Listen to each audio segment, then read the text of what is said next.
Hey guys, this video I'm about to do is of me making chicken tacos. The way I'm doing it is by taking 2 chicken breasts, and we'll get into that in the video. Just watch it and I hope you like it.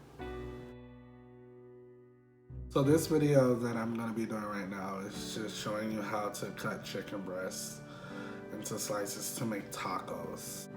This is important because when making tacos from chicken breast, you need to make sure that there are no strings in it. You want to make sure there's no tendons in the chicken breast.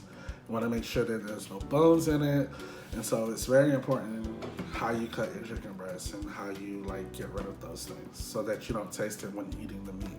Because that can make the meat really chewy and not really pleasant when having tacos.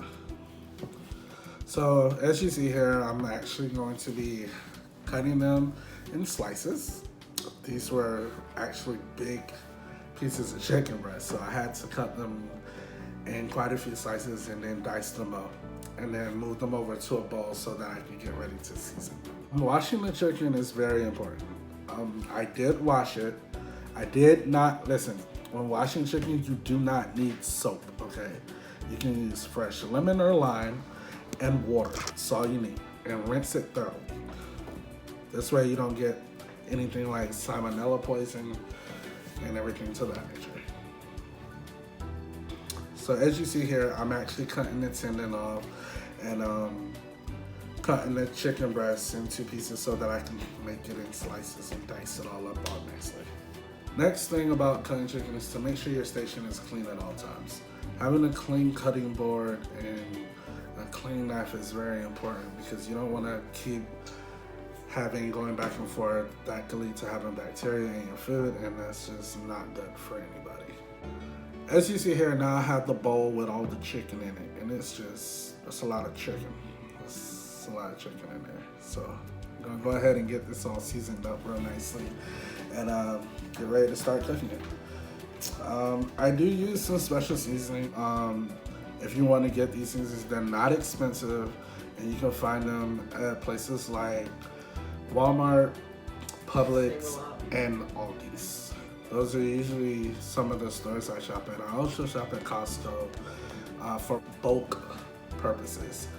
You can barely see the type of seasonings I'm using, but I do show them. So making sure that you stir the meat is very important. You want all those seasonings to bind together and kind of incorporate with each other with the meat so that you get a nice burst of flavor in every bite. Oh my goodness. I sound like I'm eating this right now, but seriously. Mix your meat with the seasonings very well. And another thing, please make sure your hands are washed thoroughly. You don't want to have the dirt under your nails mixed in with the seasonings, and then people get that crunchy sand taste when you at the beach. And they need to know because I hate going out. Okay. Make sure you mix your meat very well. Now the next step is making sure that you keep your skillet really hot. You want the stove to be on high heat and the oil to be getting really hot. Now once that oil does get really hot and you originally put the meat in the pan, you then do want to turn it down to a medium high so that the meat gets a chance to saute and it doesn't cook too fast. Chicken breast cooks quickly as it is already, so it's not gonna take long. So having it too high can easily burn the meat and have it sauteed or charred on the outside and the inside still be pink. And I promise you, no one wants to eat pink meat. It's chicken. Ugh. It's not good. Don't do that. Now me, I like to evenly spread the chicken out through the whole pan so that all the meat kind of gets cooked at the same time, and that also calls for less flipping the meat when you're cooking it. Now there's several ways I like to make tacos. Sometimes I'll actually shred the chicken and it can make for a more tender taste. Or sometimes I like to use them in just chicken chunks. The preference is more yours. My preference is both, honestly. Sometimes I'm in the mood for chicken chunks, and then there's sometimes I'm in the mood for chicken strips. either way you want to do it is completely up to you and how you prefer your chicken tacos.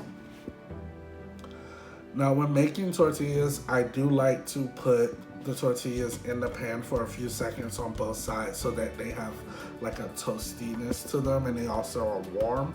This way you're not eating cold tortillas when you're making tacos.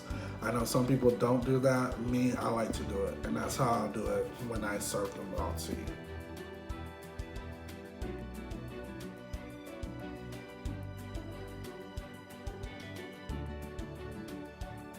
The end result is this right here. You have the tacos that I made and the chicken breast that I started. Okay, that video's done. Yo, this is CJ Foodie here. Thank y'all for watching my video just now. Please come like my Facebook page at CJ Foodie or SoFlo. Also, follow me on Instagram at CJ Foodie SF. Now that that's all out the way, yo, come grab a plate. Yoda.